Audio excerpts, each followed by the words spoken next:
Hey guys, I wanted to make a video because this is the last day of the year 2019, and I kind of wanted to talk a little bit about uh, the concept of the new year and how we should approach it, in my view. Um, I used to on this channel. I used to do a lot of stuff about the calendar of God, and I haven't done the calendar stuff as much. So, but I want to start getting back into some of those calendar studies because I do think the calendar is important. So, I'm basically going to talk about the calendar issue, but then I'm also going to talk about, um, depending if people come on. Let's see here. So far, no one's on, but hopefully some more people will show up. But I want to talk about my my thoughts on, even though it's not the true New Year, I think that we can use it to our advantage and have a positive uh, outlook on it.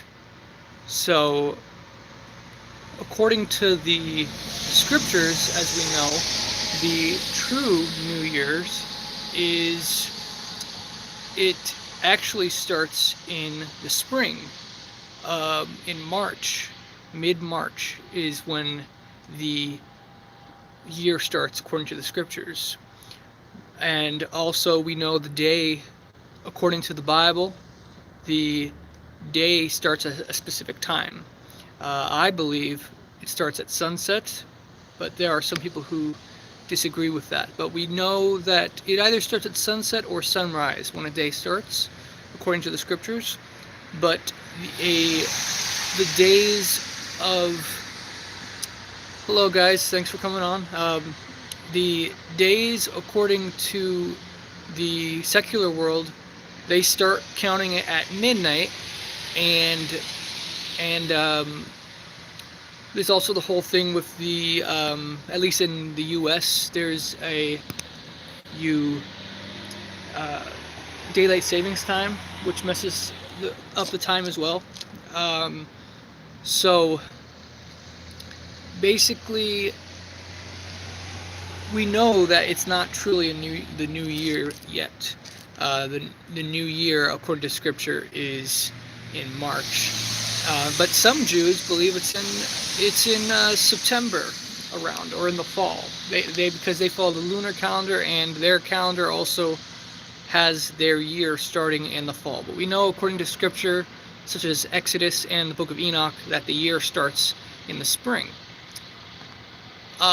So I think it can be hard living in the rest of society. It can be hard to have the proper mindset of the year because it's so easy to get mixed up in the calendar stuff of the rest of our society. So I feel like the best way for us to overcome that obstacle is to have a community of believers coming together either online or in person, ideally in person, of a community where we celebrate the true calendar together. And the more people we have grouping together, the less we have to think about the calendar of the world. That being said, I don't think it's necessarily a sin to acknowledge or count or mark times on other groups' calendars. Like, so this is the Gregorian New Year. 1 year has passed in their cycle. So I think it is valid to acknowledge that, and even I don't think there's necessarily a problem with celebrating the new year with people, the new Gregorian year, as long as we understand that that's not the beginning of the true year. And I think, I don't know about your guys' experiences, but for me, and I've seen other people do this, often at the end of the year, people kind of get inspired to try to be a better person in the next year. And we should really be trying to do that all the time. We should, every day, every week, every month, we should really be trying to be a better person. But I feel like, even though it's not the new year, if this Gregorian New Year helps people try to be better, then I think in that sense, that's a positive result of the New Year's celebration. So I think I encourage all of us, even though it's not truly a new year, I think it's important for us to look at 2019 and try to think, how can we be better in 2020? And I really need to do that because, I've been slacking in many ways spiritually, I think. So I want to really devote this next year to being a more righteous person and devoting myself more to these studies, these videos, these teachings, and my work on the scriptures. I really want to focus on that. And also important to note is that it's a new decade as well. It's about to start the 2020s decade. And so that's a big milestone in that sense of 10-year period. A whole 10 years has gone by. The 2010s have finished in one day. And then for you guys, I don't know if you're because you guys are a different time zone, but you guys it might already be the new year for you. New year.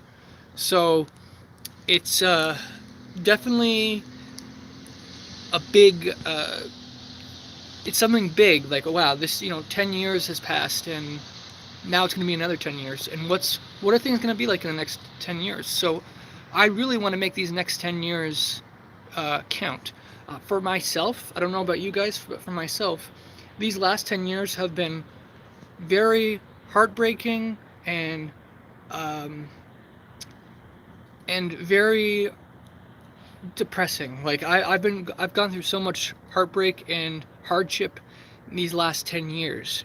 It's really hard to imagine how much has happened in these last 10 years, and it's frustrating because I haven't done everything right, but in the context of the things I've gone through, I've done everything right. I didn't do horrible stuff, but then people just turn their back on you. They cut you out of their life for no reason. They're very selfish people. There's so much hate and bitterness and division over minor issues, petty issues. I really resonate with what Paul said when he said how in the last days the love of most or many will grow cold. And I've really experienced that in my life. Pretty much the vast majority of people who cut me off or who just stop talking to me, it's over religious issues, where basically we used to agree on a religious issue, or they used to be okay with the religious issue, like they didn't care too much, but over time they started caring more about the differences, or they changed their beliefs. And then once they change their beliefs, it's like they don't want anything to do with you anymore. It's like you only matter to them because you shared their belief, but now that you don't matter to them anymore. That's been my experience, and it's been pretty heartbreaking and betraying. It's a betrayal, I feel like.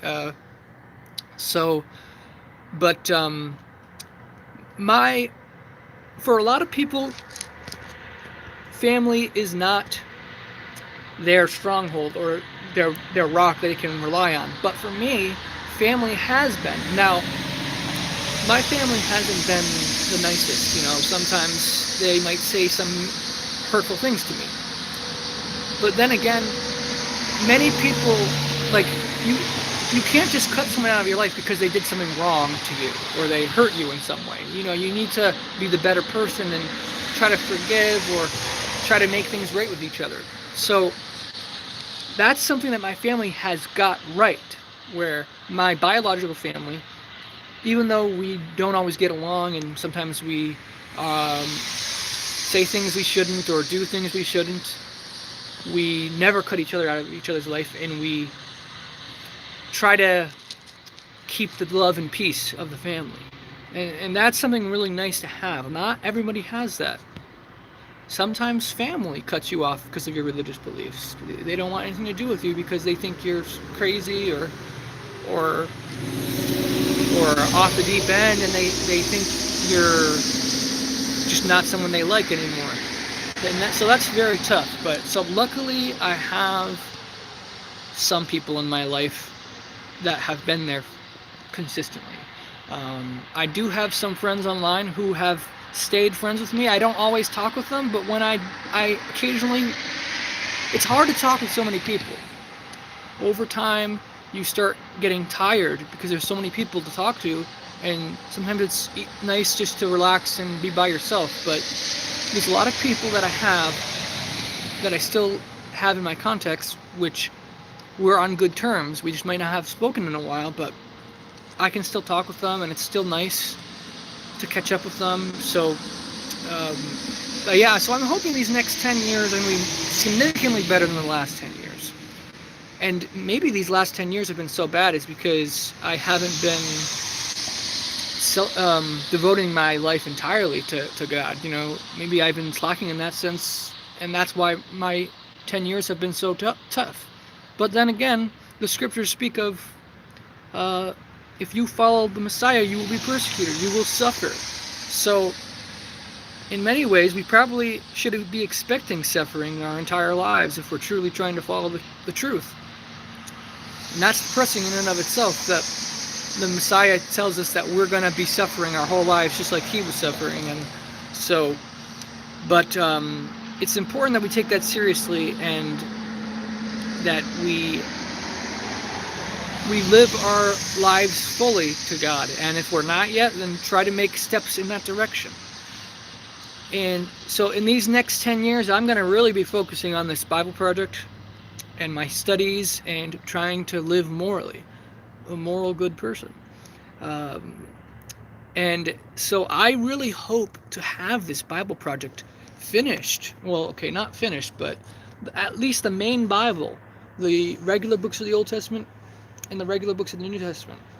I would really like to have that finished within these 10 years. I don't think it's impossible. It will be a challenge because I have a lot of work to do for study, but I think it's definitely within reach. And I'd like to fully finish the Old and New Testament in that time frame. And but if needed, I'll take longer because I will take as long as needed to make this right. But I want to, it's important that people have this for the last days, I believe. So I would say by 2030, maybe even before. Now, depending how this process is going, I might decide to cut corners in the sense of, you know what, it's taking too long, this approach. I need to speed up my approach by cutting some stuff out that's not as important. So, for example, things that might not be important would be consulting the Syriac Peshitta, consulting the Latin Vulgate. Those are manuscripts which are somewhat important, but not that important. And really, if I didn't include them at all, not much would be lost at all. So, there's things like that I can do to make it go quicker.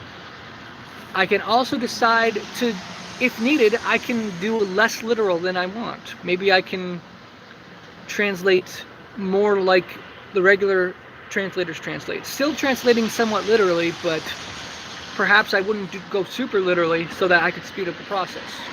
It all depends on how long it's taking. And I will always be tinkering around with this stuff, throughout the rest of my life. So there can be future editions as well. Like, I could release an early edition and then over time, spend better time making a truly super edition as time goes on. And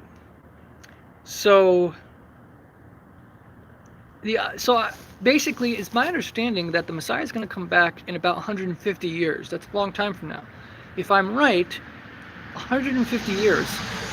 So if it takes 10 years for my Bible to be fully done, that's 140 years people will have that Bible. And you know how many people will be living in the next 140 years? More people than have ever existed in the past. Because if you count all the people who have ever lived, the vast majority of people of the world population of all time, the vast majority of people haven't been born yet. Because every time, every new generation, we increase the population by so much. So, yeah, I will be doing book by book, actually. I will be publishing book by book. So when I finish one book, I'll be publishing the next book. So, that's what I'm really going to be working on. This initial year, 2020, I am going to be focusing on language study, the Hebrew dictionary thing that I spoke of, and studying the similar languages to Hebrew, because I really want to get that down as the foundation. Once I have that down, and studying a little bit of the Ugaritic and Akkadian literature, then I'm just going to dive right in and start. I mean, I probably would also want to learn some. I don't need to master it as much, but I would try to learn, Greek and Latin to have a good understanding of Greek and Latin. I've dabbled with Greek and Latin before, but I'd really like to learn it so that I can just look at the Greek text and know what it says without needing to look up every word, So that's kind of, over time, I'd like to be at that point where I have it in my mind, in my knowledge. So that's kind of what's going to be happening next year.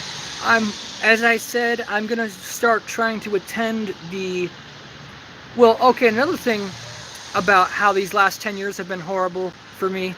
I haven't been going to church at all, and I haven't had a church group at all. So I've been by myself. I've been isolated for the last 10 years. Spiritually isolated. The last couple of years I was hanging out with some non-believers, but that just isn't the same. It doesn't fulfill you. So I really crave fellowship with other believers. So these next 10 years, I'm going to do that. I'm going to try to find a church that I believe is holy enough to fellowship with. But the Essenes and the Apostles speak of a 3-year conversion process. In the extra writings of the Apostles, they speak of 3-year conversion process, and the Dead Sea Scrolls speak of a 3-year conversion process as well. And I think it's important for me to follow that 3-year thing. Basically, I don't want to rush and join a church if that church is not something I should be a part of. Because, like I've said before, some of the churches might have idolatry. So I want to be careful about joining a church, and I want to observe, learn, see what the church is about, and then over time, join if I feel called to join that particular church. And I would encourage all of you guys to look for a church group that you feel called to. I believe, like I've mentioned before in the teaching, one of the earlier videos I did this month of the Apostolic Succession, I believe you should try to find a group that has Apostolic Succession. So I would advise people not to attend a Protestant church at all. And I would say until you can find a Apostolic Succession church that, like, for example, if you fellowship with Messianic believers, I don't think that's a replacement for church, but I think that's something good. I don't think it's bad to fellowship with other believers on any day of the week, but especially on Sabbath. Gathering together on the Sabbath with other believers, I think that's great. And so, if that's all you guys can do for now, I think keep trying to do that. But eventually, if you can find a church group that you believe is holy enough, I would suggest checking it out. Maybe doing something similar with me. Don't commit yourself to it, because you don't want to commit yourself to idolatry, potentially, because some of the churches have idolatry. But check out a church and see. I advise the Oriental Orthodox churches, because they're the closest to the truth, I think. But for me, I know I'm definitely going to do that. And then I would urge everybody to, because we don't all live in the same country, we need to kind of, wherever we live, we need to try to be leaders in our community. So I would urge you guys to try to find believers to fellowship with in a Essene-like way, where the Essenes try to live together as a community and share things with one another and help each other out and look out for one another. So if no one has that in your area, I would suggest trying to start something like that, of a group of believers coming together and living as a family. I'm going to try to do that for myself. So my plan for that is I'm going to try to buy a house sometime in the next few years, sometime between 2 and 5 years from now. I want to buy a house, and then after I buy the house, I'm going to try to invite people from Facebook to move in with me and live with me in line with the Messiah's lifestyle, trying to live according to the Essene way.